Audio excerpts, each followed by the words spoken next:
Hello, my name is Catherine Taunton, if you didn't already know, and today I am going to be talking about the journalistic 1619 Project from the New York Times.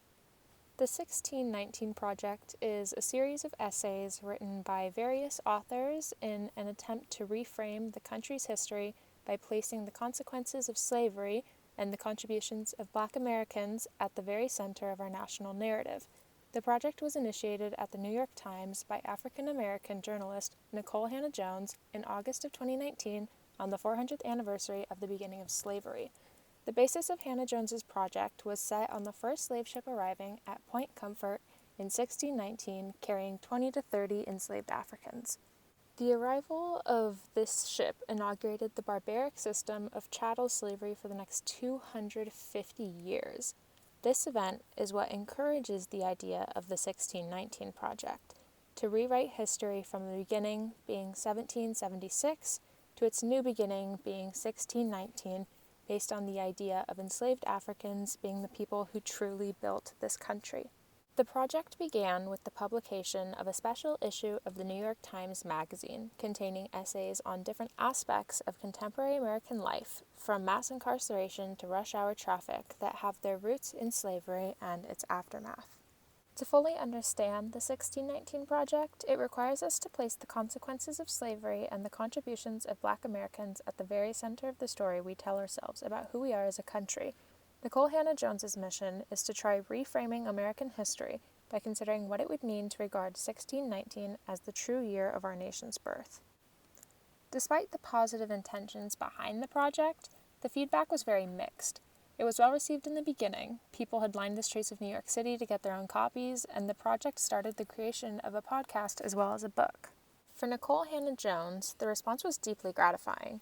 However, only a few months later, the New York Times started receiving criticism on the 1619 Project. Historians, scholars, and journalists alike had found many inaccuracies within the collection, as well as outlandish statements and gaps of important history in the opening essay written by Hannah-Jones. Princeton historian Sean Willents sent a letter along with 4 other scholars to the New York Times' top 3 editors and the publisher demanding corrections. The letter referred to matters of verifiable fact that cannot be described as interpretation or framing. One paragraph in the letter stated, "On the American Revolution, pivotal to any account of our history, the project asserts that the founders declared the colony's independence of Britain in order to ensure that slavery would continue. This is not true. If supportable, the allegation would be astounding, yet every statement offered by the project to validate it is false. Some of the other material in the project is distorted, including the claim that, for the most part, Black Americans have fought their freedom struggles alone." Willents criticized the project's cynicism and said it reflected a displacement of historical understanding by ideology. Given the status of the historians involved, the letter proposed a serious challenge to the credibility of the 1619 Project. In response to the letter, Hannah-Jones said that it was just a letter that was attempting really to discredit the entire project without having a conversation. Willents responded, saying that the letter was intended to help, not to discredit the project. The views between Willents and Hannah-Jones showed a fundamental disagreement over the trajectory of American society. The reason the 1619 Project received criticism from so many people was because of its historical inaccuracies and missing parts of important American history. One of the most pointed out mistakes is Hannah-Jones saying that the American Revolution was fought because the colonies wanted independence from Britain to ensure that slavery would continue. This claim is just entirely false. The reason behind the American Revolution was colonial opposition to British attempts at imposing greater control over the colonies and to make them repay the Crown for its defense of them during the French and Indian War. Another pointed inaccuracy is the project's criticism of Abraham Lincoln's views on racial equality. Criticism is always welcome when it comes to politicians, but their blind critiques blatantly ignored the fact that Lincoln repeatedly upheld his writing and the Declaration of Independence, saying, "All men are created equal," and that applies to Black people as well as whites. This statement was used by Lincoln against powerful white supremacist groups who opposed his presidency repeatedly. inaccuracies as such caught the attention of journalists. Conservative bent writer for the New York Times, Bret Stephens, wrote that the acclaimed project had failed. The project had also been all over the media and had caught the attention of the president at the time, Donald Trump. Though none of Trump's claims are true, it shows how distorted readers' views can become when presented with false histories.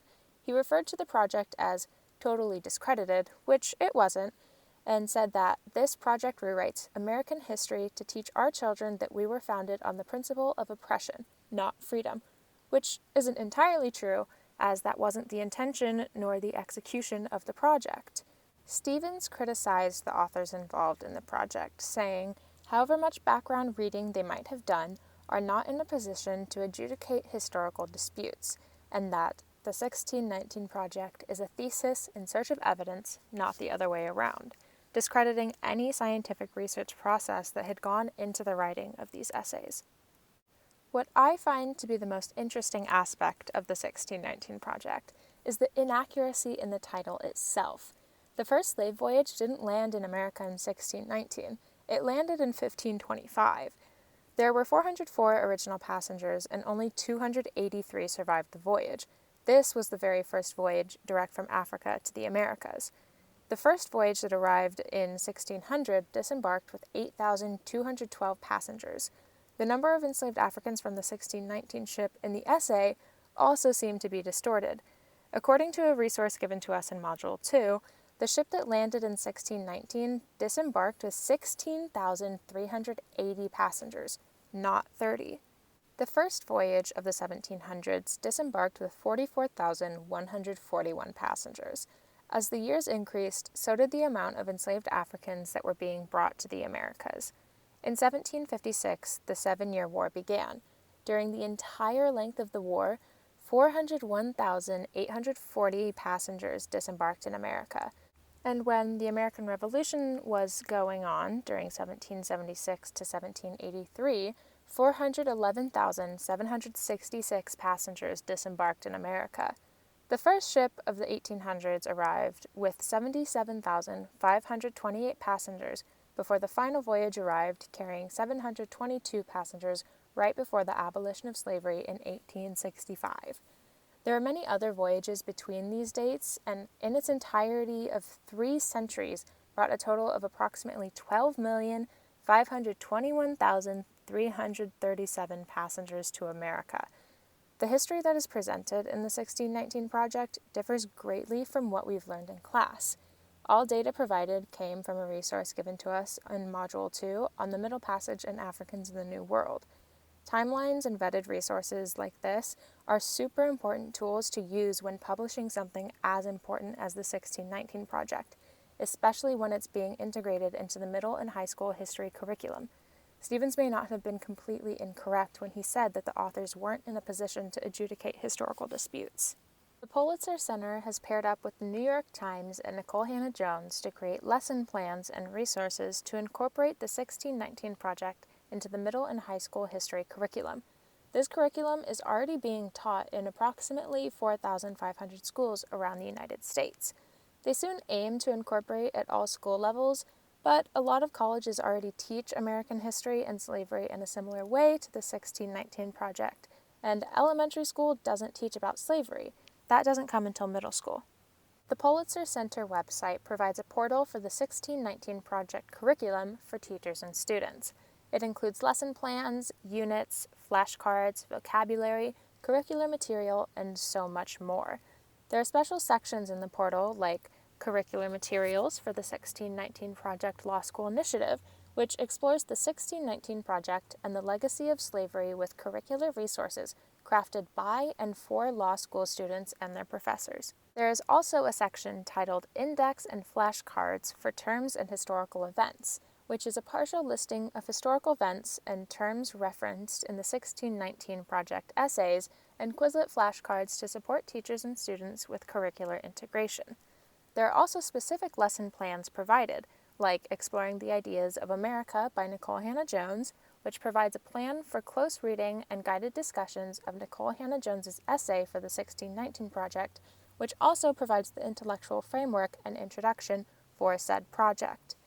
These subsections get even more specific, focusing on certain essays from the 1619 project as a unit for part of a lesson plan, one of which, on the website, explores the legacy of slavery and mass incarceration through the close reading and guided discussions of Brian Stevenson's essay from the 1619 project that traces the legacy of slavery in the contemporary criminal justice system.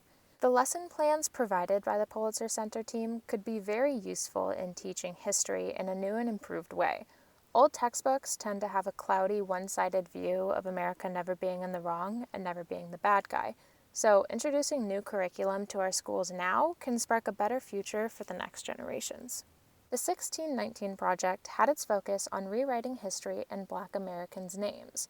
While this is a positive start to rewriting history in a more inclusive way, what Nicole Hannah-Jones and the New York Times failed to consider was that the country wasn't only built on enslaved Africans. While they were a majority population on the East Coast and in the colonies, in Western America and states like California, Chinese and Japanese immigrants farmed, fished, mined, and worked as domestic laborers throughout the century, even while enduring brutal mistreatment and discrimination by Americans and European immigrants. The New York Times' proposed metaphor of a 1619 founding omitted not only the Chinese who built the railroads and the Native Americans who built the missions, but the Irish of Boston, the Italians of New York, the Cubans of Florida, the Germans of Wisconsin, the Cherokee of Georgia, the Mexicans of Texas, and the Hawaiians of, Hawaii, many of whom have taken advantage of liberty to realize the nation's founding promise. In seeking to debunk American principles, the 1619 authors were led to ignore history, disregard some of its most moving and revealing aspects, and most importantly, distort the metaphors whereby we became and continue to become one people. Hannah-Jones had expressed in her opening essay the unabashedly patriotic thought that Black Americans have more than earned the right to celebrate their Americanness. But that idea clashed with the project's overarching thesis that capitalism is inherently exploitative and that anti-Black racism is the nucleus of American nationhood. The reframing that the 1619 project attempted to pursue is rooted in an ideology that views America's political economic foundation as not just tainted by racism, but designed to immiserate minorities and enrich those on top. According to this worldview, racism is not just a bug, but rather a feature of American institutions. But that binary narrative collapses in the light of struggles and especially the successes of countless Americans of all races who have found this country to be a refuge and a land of opportunity. The 1619 project completely omitted entire stages of history that are crucial to understanding how that soul developed. Journalism is a very difficult profession. No matter your intentions, there will always be criticism from at least one person, especially in projects like the 1619 project. The criticisms that Nicole Hannah-Jones received were strong and within good reason. The leading essay of the 1619 project falsified important parts of American history and was roundly debunked by scholars for gross factual and thematic inaccuracies as well as outlandish claims. She left out significant elements of the founding era, missing an incredibly important aspect of American political development.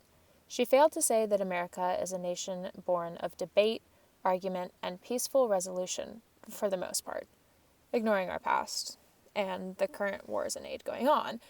But it seemed that the 1619 project was a political project riddled with factual errors, and its theories on capitalism shouldn't be conflated as an accurate historical account. Criticisms with the 1619 project curriculum mainly persisted in the idea that only complete and accurate histories belong in the classroom curricula, so the 1619 project shouldn't be taught as history in our schools. Journalists stated that, no longer a newspaper, the Times more and more represents the postmodern age of propaganda. Its goals of moral and political transformation distinct from honest reporting are barely hidden, and the 1619 project seems to have 3 such goals. This discredited not only the New York Times, but the 1619 project as well as any authors involved. After receiving so much criticism, many people expected an apology video and corrections. The New York Times just ended up posting an update video saying that they still stand behind the basic point of the project and making no corrections. After this video was when the New York Times itself started receiving criticism for its journalists and its actions in response to critiques. They persisted with the 1619 Project, with Nicole Hannah-Jones's true end goal seemingly impossible. When asked, she just tells her editor that in the end, she wants a reparations bill passed because it seems more realistic. Her true goal, she explained, was to get white people to give up whiteness. This statement follows the unmistakable logic of identity politics. Giving up whiteness means that white people must stop seeing themselves as a group, practice unreflective deference to the morally innocent, and make all other marginalized groups adhere even more strongly to their own group identities. Overall, the 1619 Project had a good idea, but a poor execution. Had they spent more time researching, maybe talking to historians and scholars, or just in general doing much more thorough research to avoid the inaccuracies they face now, this could have been a life-changing project for so many Americans. The criticism from scholars and journalists was in good taste, and I hope to see some sort of historical corrections within the 1619 Project in the future because it has the possibility of being a bigger success.